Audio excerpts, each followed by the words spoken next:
समय था। यह एक धूप बहुत अभी ही पूरी तरह फैली नहीं गहरी थी, कहानी है लेकिन जो शहर के कभी सबसे नामी पूरा स्कूल नहीं देखी ज्ञानदीप कभी वर्ल्ड स्कूल पता के है कि बाहर पूरा देखेगा। पहले से हलचल शुरू हो चुकी थी। बड़ी बड़ी गाड़ियां एक के बाद एक गेट पर रुक रही थीं। यूनिफॉर्म में सजे बच्चे उतर रहे थे। उनके बैग नए थे, जूते चमक रहे थे और चेहरे पर आत्मविश्वास था। लेकिन उसी गेट से थोड़ी दूरी पर कूड़े के बड़े से ढेर के पास एक दुबला पतला लड़का झुका हुआ था। उसका नाम था आर्यन। उम्र मुश्किल से 13 साल। हाथ में फटा हुआ बोरा, पैरों में घिसी हुई चप्पलें। शर्ट पर पुराने दाग थे और बाल ऐसे जैसे महीनों से कंघी न देखी हो। आर्यन कूड़ा बीनता था। प्लास्टिक, लोहे के टुकड़े, कभी कभी फेंकी हुई किताबें। लेकिन आज उसकी नजरें कूड़े पर कम और स्कूल की खिड़कियों पर ज्यादा थीं। उसे स्कूल के अंदर से आती आवाजें खींचती थीं। ब्लैक बोर्ड पर चलती चौक की आवाज, बच्चों के जवाब, टीचर का समझाना। आर्यन कभी स्कूल नहीं गया था। उसके पिता रिक्शा चलाते थे, मां घरों में बर्तन धोती थी। 2 वक्त की रोटी जुटाना ही बड़ी बात थी। पढ़ाई उनके लिए सपना नहीं, विलासिता थी। लेकिन आर्यन अलग था। जब उसे कूड़े में पुरानी कॉपियां मिलती तो वह उन्हें बेचता नहीं था, वह उन्हें अपने पास रख लेता। टूटी पेंसिल से दीवारों पर सवाल हल करता, गाड़ियों के नंबर जोड़ता, दुकान के बोर्ड से अंक निकालकर समीकरण बनाता। उसे संख्याएं दोस्त लगती थीं।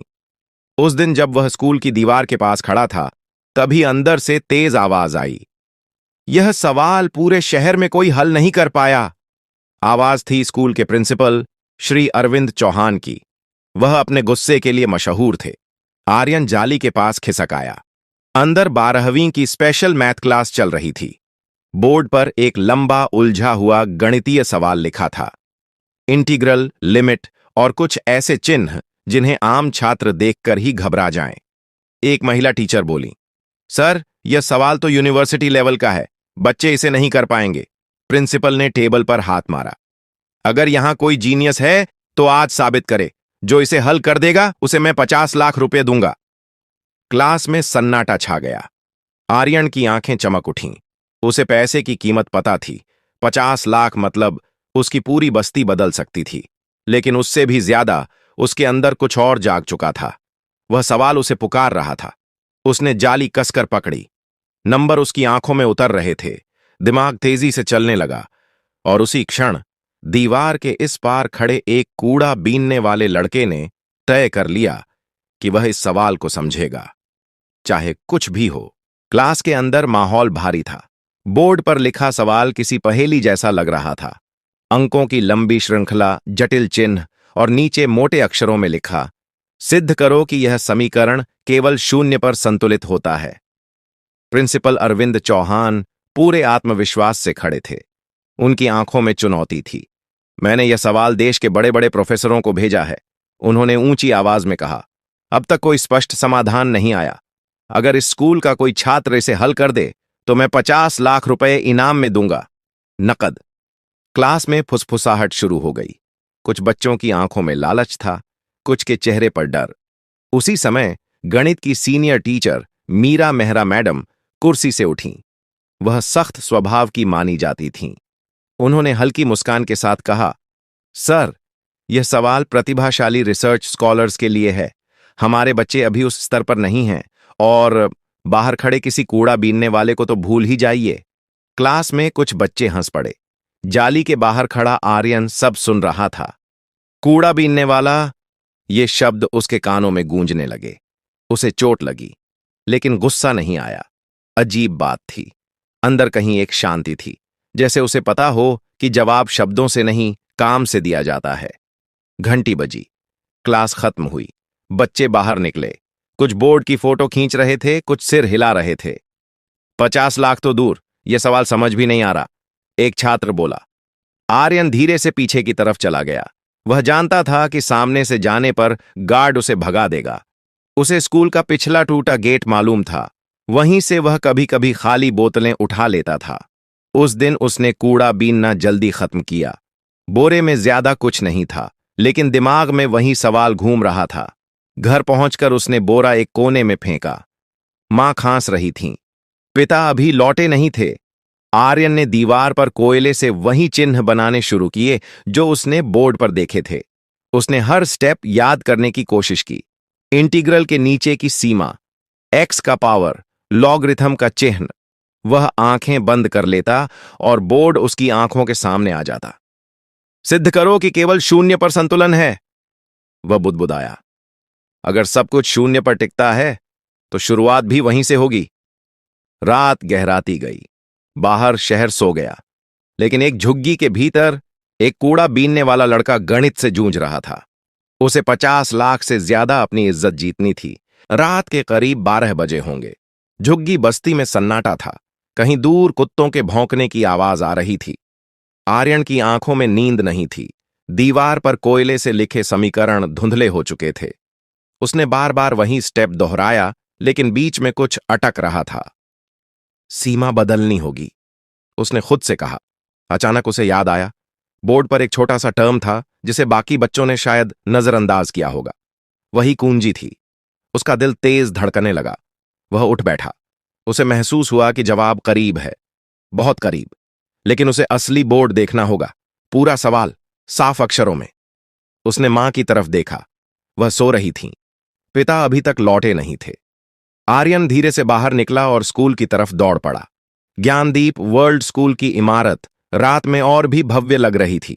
ऊंची दीवारें, चमकता गेट और सामने सोता हुआ गार्ड। आर्यन चुपचाप पीछे की तरफ गया, जहां टूटी हुई जाली थी। वह वहां से अंदर घुस गया। उसके कदम हल्के थे, जैसे हवा में चल रहा हो। क्लासरूम की खिड़की आधी खुली थी। उसने अंदर झांका। अंधेरा था, लेकिन स्ट्रीट लाइट की हल्की रोशनी सीधे ब्लैकबोर्ड पर पड़ रही थी। वही सवाल, पूरा का पूरा। उसका दिल भर आया। वह अंदर कूद गया। कमरे में चौक की हल्की गंध थी।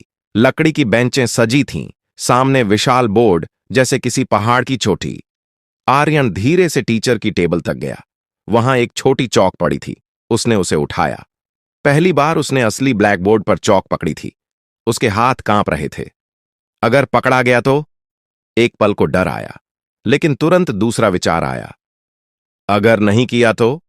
उसने बोर्ड के नीचे खाली जगह देखी और लिखना शुरू किया। पहला स्टेप, फिर दूसरा, फिर तीसरा। उसकी सांसें तेज थीं, लेकिन दिमाग शांत। जैसे जैसे वह आगे बढ़ा, सवाल खुलने लगा। उसे समझ आ गया कि असली चाल इंटीग्रल के भीतर छिपी थी।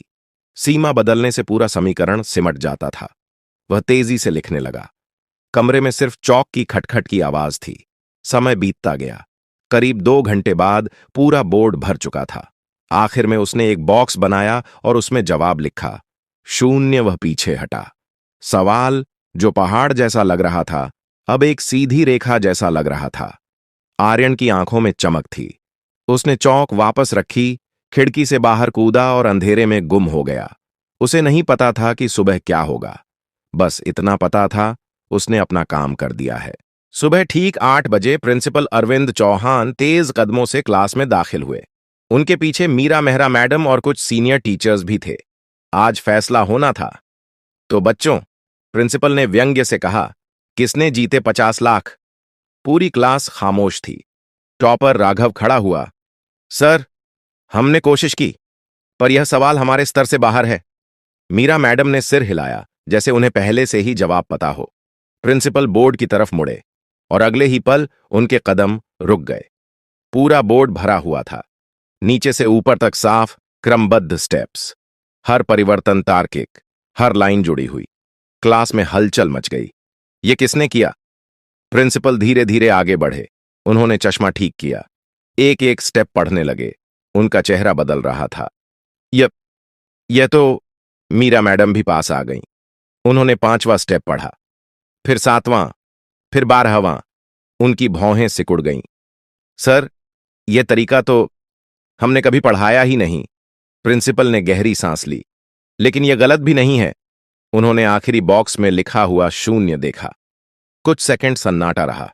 फिर उन्होंने धीरे से कहा, यह समाधान सही है। क्लास में फुसफुसाहट तेज हो गई। किसने किया? प्रिंसिपल की आवाज अब सख्त थी। सच बताओ, यह मजाक नहीं है। सबने एक दूसरे को देखा। कोई आगे नहीं आया। तभी एक छात्र बोला, सर, कल जब हम निकले थे तब बोर्ड खाली था। मीरा मैडम ने तुरंत कहा, सर, यह जरूर किसी बाहरी ने किया है। हमारे बच्चों में इतनी समझ नहीं है। और अगर किसी ने रात में घुसकर बोर्ड खराब किया है तो यह सुरक्षा की बड़ी चूक है। प्रिंसिपल का चेहरा सख्त हो गया। सीसीटीवी चेक करो, उन्होंने आदेश दिया। कुछ ही मिनटों में स्टाफ रूम में फुटेज चल रहा था। स्क्रीन पर रात के 2:47 पर एक छोटी सी परछाई खिड़की से अंदर कूदती दिखाई दी। फटे कपड़े, दुबला शरीर। मीरा मैडम तुरंत बोली, ये तो वही कूड़ा बीनने वाला लड़का है जो रोज गेट पर घूमता है। प्रिंसिपल ने ध्यान से स्क्रीन देखी। लड़का बोर्ड के सामने खड़ा था। वह तेजी से लिख रहा था। रुका नहीं, डरा नहीं। फुटेज खत्म हुआ। कमरे में खामोशी थी। मीरा मैडम ने ठंडी आवाज में कहा, सर, ये बच्चा ये सवाल हल नहीं कर सकता। जरूर कहीं से नकल की होगी। प्रिंसिपल की आंखें गहरी हो गईं। उसे ढूंढो, उन्होंने कहा, अभी। और उसी पल एक कूड़ा बीनने वाले लड़के की किस्मत दरवाजे पर दस्तक देने वाली थी। करीब आधे घंटे बाद 2 गार्ड आर्यन को लेकर स्कूल पहुंचे। वह डरा हुआ था। उसके हाथ में वही पुराना बोरा था। साहब, मैंने कुछ नहीं चुराया, वह बार बार कह रहा था। स्टाफ रूम में सभी टीचर बैठे थे। प्रिंसिपल अरविंद चौहान सामने कुर्सी पर थे। मीरा मेहरा मैडम बगल में खड़ी थीं। चेहरे पर सख्ती साफ दिख रही थी। नाम क्या है तुम्हारा? प्रिंसिपल ने पूछा। आर्यन, उसने धीरे से जवाब दिया। रात को स्कूल में क्यों घुसे? आर्यन चुप रहा। बोलो, मीरा मैडम की तेज आवाज गूंजी। तुम जैसे बच्चे चोरी करने आते हैं, पढ़ाई करने नहीं। आर्यन की आंखों में आंसू आ गए। मैं चोरी करने नहीं आया था मैडम।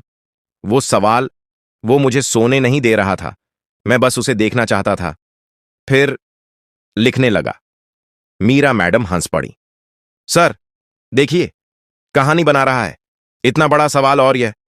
प्रिंसिपल ने शांत स्वर में कहा, अगर तुमने लिखा है तो अभी सबके सामने समझाओ। आर्यन ने घबराकर उनकी तरफ देखा। मुझे कोशिश करने दीजिए, उसने धीरे से कहा। उसे क्लासरूम में ले जाया गया। सारे बच्चे बैठे थे, जैसे कोई तमाशा होने वाला हो। कुछ फुसफुसा रहे थे। यही है वो। आर्यन दरवाजे पर ठिठक गया। आओ, प्रिंसिपल ने कहा। वह बोर्ड के सामने खड़ा हुआ। कल रात के लिखे स्टेप अभी भी साफ थे। प्रिंसिपल ने चौक उसके हाथ में दी। यहां से शुरू करो, उन्होंने चौथे स्टेप की तरफ इशारा किया। यहीं से असली मोड़ आता है। मीरा मैडम ने बाहें बांध लीं। देखते हैं। आर्यन ने गहरी सांस ली। यहां इंटीग्रल की सीमा गलत दिशा में देखी गई थी, उसने धीमे स्वर में कहा। क्लास शांत हो गई। अगर हम x को नेगेटिव अनंत से पॉजिटिव अनंत की जगह शून्य के आसपास समेट दें तो अंदर का पूरा भाव सिमट जाता है। वह लिखता गया। उसकी आवाज अब कांप नहीं रही थी। फिर यह टर्म, यह खुद को काट देता है। और यहां, उसने अगला स्टेप लिखा। प्रिंसिपल की आंखें फैल गईं। मीरा मैडम का चेहरा सख्त से गंभीर हो गया। आर्यन ने आखिरी लाइन तक पहुंचकर कहा, इसलिए पूरा समीकरण अंत में संतुलित होकर शून्य देता है। चौक नीचे गिर गई। क्लास में सन्नाटा था। अब कोई नहीं हंस रहा था। चौक गिरने की हल्की सी आवाज पूरे कमरे में गूंज गई। आर्यन ने सिर झुका लिया। उसे लगा, अब कोई बोलेगा। गलत है। लेकिन कुछ नहीं हुआ। प्रिंसिपल अरविंद चौहान धीरे धीरे आगे बढ़े। उन्होंने बोर्ड को दोबारा पढ़ा। फिर आर्यन की तरफ देखा। तुमने यह तरीका कहां सीखा? आर्यन ने हिचकते हुए कहा, किताबों में पूरा नहीं मिलता था सर। मैं अलग अलग हिस्से जोड़ता था। कभी पुरानी गाइड मिल जाती थी, कभी अखबार में पहेली, बाकी खुद सोचता था। मीरा मेहरा मैडम अब तक चुप थीं। उन्होंने अचानक पूछा, अगर हम यहां वैल्यू ए रख दें तो क्या होगा? यह ट्रिक सवाल था। क्लास के कई छात्र इस मोड़ पर फंस चुके थे। आर्यन ने बिना बोर्ड देखे जवाब दिया, तब संतुलन बिगड़ेगा मैडम, क्योंकि ए रखने पर समरूपता टूट जाती है, इसलिए सीमा शून्य के आसपास ही रखनी पड़ती है। मीरा मैडम के चेहरे का रंग बदल गया। क्लास में बैठे छात्र एक दूसरे को देखने लगे। प्रिंसिपल ने गहरी सांस ली। तुम्हें पता है मैंने क्या कहा था? आर्यन ने धीरे से सिर हिलाया। जो यह सवाल हल करेगा उसे 50 लाख रुपये मिलेंगे। क्लास में हलचल हुई। मीरा मैडम तुरंत बोली, सर, 1 मिनट। ये बच्चा स्कूल का छात्र नहीं है। नियम प्रतिभा से बड़े नहीं होते, प्रिंसिपल ने सख्ती से कहा। कमरे में सन्नाटा छा गया। उन्होंने सबके सामने घोषणा की, आज से यह लड़का इस स्कूल का छात्र है, पूरी स्कॉलरशिप पर। और जहां तक इनाम की बात है, वह कुछ पल रुके। मैं अपना वादा निभाऊंगा। आर्यन को विश्वास नहीं हुआ। सर, मुझे पैसे नहीं चाहिए, उसने धीरे से कहा। मुझे बस पढ़ना है। प्रिंसिपल की आंखों में पहली बार नरमी आई। पढ़ाई भी होगी और तुम्हारे घर की जिम्मेदारी भी हम लेंगे। क्लास में बैठे छात्रों के चेहरों पर अलग अलग भाव थे। कुछ शर्मिंदा थे, कुछ हैरान। मीरा मैडम ने धीमे स्वर में कहा, शायद मैंने तुम्हें गलत समझा। आर्यन ने उनकी तरफ देखा। कोई बात नहीं मैडम, उसने मुस्कुराकर कहा। मुझे भी पहले सब कुछ नहीं आता था। उसकी मुस्कान में अहंकार नहीं था, सिर्फ सादगी थी। और उसी पल ज्ञानदीप वर्ल्ड स्कूल की सबसे बड़ी क्लास में सबसे छोटा लड़का सबसे बड़ा साबित हो चुका था। घोषणा के बाद भी बात वहीं खत्म नहीं हुई। असली परीक्षा अभी बाकी थी। अगले दिन स्कूल के ऑडिटोरियम में एक विशेष सभा रखी गई। पूरे स्कूल के सामने आर्यन को औपचारिक रूप से छात्र घोषित किया जाना था। छात्रों में उत्सुकता थी। कुछ लोग अब भी फुसफुसा रहे थे, एक कूड़ा बीनने वाला हमारे साथ पढ़ेगा। स्टेज पर प्रिंसिपल अरविंद चौहान खड़े थे। उनके साथ मीरा मेहरा मैडम भी थीं। आज प्रिंसिपल ने माइक्रोफोन पर कहा, हम सिर्फ एक छात्र का स्वागत नहीं कर रहे, हम यह स्वीकार कर रहे हैं कि प्रतिभा किसी पहचान की मोहताज नहीं होती। फिर उन्होंने आर्यन को मंच पर बुलाया। आर्यन साफ यूनिफॉर्म में था, बाल करीने से कटे हुए, लेकिन उसकी आंखों की चमक वहीं थी। तालियां बजीं, पहले धीमी, फिर तेज। प्रिंसिपल ने कहा, मैंने 50 लाख रुपए देने का वादा किया था। यह राशि आर्यन के नाम से एक ट्रस्ट में जमा की जाएगी, उसकी पढ़ाई, उसके परिवार और भविष्य के लिए। पूरा हॉल तालियों से गूंज उठा। मीरा मैडम आगे आईं। उन्होंने माइक्रोफोन लिया। कल मैंने कहा था कि यह सवाल वह नहीं कर सकता। मैं गलत थी। एक शिक्षक होने के नाते मुझे यह स्वीकार करना चाहिए। उन्होंने आर्यन की तरफ मुड़कर कहा, तुमने हमें सिखाया है कि हम कभी भी किसी को उसके कपड़ों या हालात से नहीं आंक सकते। आर्यन ने बस इतना कहा, मैडम, अगर मुझे बोर्ड देखने दिया जाता तो मैं पहले ही बता देता। हॉल में हल्की हंसी गूंजी, लेकिन कहानी यहीं खत्म नहीं थी। सभा के बाद कुछ छात्र उसके पास आए। राघव, जो पहले टॉपर था, बोला, क्या तुम मुझे वो इंटीग्रल वाला हिस्सा दोबारा समझा सकते हो? आर्यन मुस्कुराया, चलो अभी समझाते हैं। वह अब कक्षा के बीच में खड़ा था, लेकिन इस बार मजाक का पात्र नहीं, मार्गदर्शक की तरह। शाम को जब वह घर लौटा तो बस्ती के लोग उसे घेर कर खड़े हो गए। सच है क्या? तू सच में स्कूल में पढ़ेगा? उसने मां का हाथ पकड़ा और बोला, अम्मा, अब मैं सिर्फ कूड़ा नहीं चुनूंगा, मैं सवाल चुनूंगा। मां की आंखों से आंसू बह निकले। उस रात झुग्गी की छत के नीचे पहली बार डर नहीं, उम्मीद सोई। लेकिन जिंदगी की असली लड़ाई अभी शुरू हुई थी और आर्यन तैयार था। कुछ महीने बीत गए। ज्ञानदीप वर्ल्ड स्कूल की वही क्लास, वही ब्लैक बोर्ड, लेकिन अब एक फर्क था। पहली बेंच पर बैठा एक लड़का जो कभी दीवार के बाहर खड़ा रहता था। आर्यन अब नियमित छात्र था। शुरू में उसे अंग्रेजी में दिक्कत हुई। नए माहौल में घुलना आसान नहीं था। कुछ बच्चे अब भी दूरी बनाकर रखते थे, लेकिन गणित की क्लास में तस्वीर अलग होती थी। जब भी कोई मुश्किल सवाल आता, सबकी नजर एक ही तरफ जाती। आर्यन, तुम ट्राई करोगे? और वह खड़ा हो जाता। एक दिन मीरा मेहरा मैडम ने पूरी क्लास से कहा, आज का सवाल आर्यन समझाएगा। यह वही मैडम थीं जिन्होंने कहा था कि वह नहीं कर सकता। आर्यन बोर्ड के सामने खड़ा हुआ। उसने सवाल हल किया, लेकिन इस बार उसने सिर्फ जवाब नहीं दिया, उसने हर स्टेप समझाया। अगर आप डरेंगे तो सवाल बड़ा लगेगा, उसने कहा। अगर उसे टुकड़ों में तोड़ेंगे तो वही आसान हो जाएगा। क्लास ध्यान से सुन रही थी। प्रिंसिपल अरविंद चौहान पीछे खड़े थे। उनके चेहरे पर संतोष था। कुछ ही समय में आर्यन ने राज्य स्तरीय गणित प्रतियोगिता जीती। अखबारों में खबर छपी, झुग्गी से निकला गणित का सितारा। लेकिन जब पत्रकार ने पूछा, तुम्हें 50 लाख मिलने पर कैसा लगा? आर्यन ने जवाब दिया, मुझे सबसे बड़ी दौलत स्कूल का वो बोर्ड मिला जिस पर मैं लिख सकता हूं। धीरे धीरे उसकी बस्ती के और बच्चों को भी स्कूल में दाखिला मिलने लगा। प्रिंसिपल ने एक नई पहल शुरू की। जरूरतमंद प्रतिभाशाली बच्चों के लिए विशेष स्कॉलरशिप। मीरा मैडम अक्सर कहती, हमें हर बच्चे में संभावना देखनी चाहिए, कमी नहीं। एक शाम आर्यन स्कूल की छत पर खड़ा था। सूरज डूब रहा था। उसे अपना पुराना बोरा याद आया जो उसने कूड़ेदान में फेंक दिया था। वह मुस्कुराया। गरीबी ने उसे रोका नहीं, लोगों के शब्द उसे तोड़ नहीं पाए।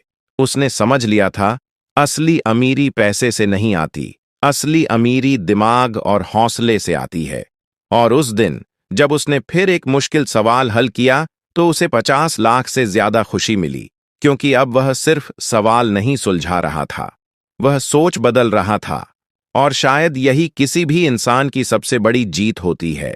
अगर आपको यह कहानी दिल से छू गई हो तो इसे लाइक जरूर करें। ऐसी ही प्रेरणादायक कहानियां सुनने के लिए हमारे चैनल को सब्सक्राइब करें और बेल आइकन दबाना न भूलें। और हां, कमेंट में अपने शहर या गांव का नाम जरूर लिखें। देखते हैं हमारी कहानी किन किन जगहों तक पहुंची है। आपका एक छोटा सा कमेंट किसी और के लिए बड़ी प्रेरणा बन सकता है।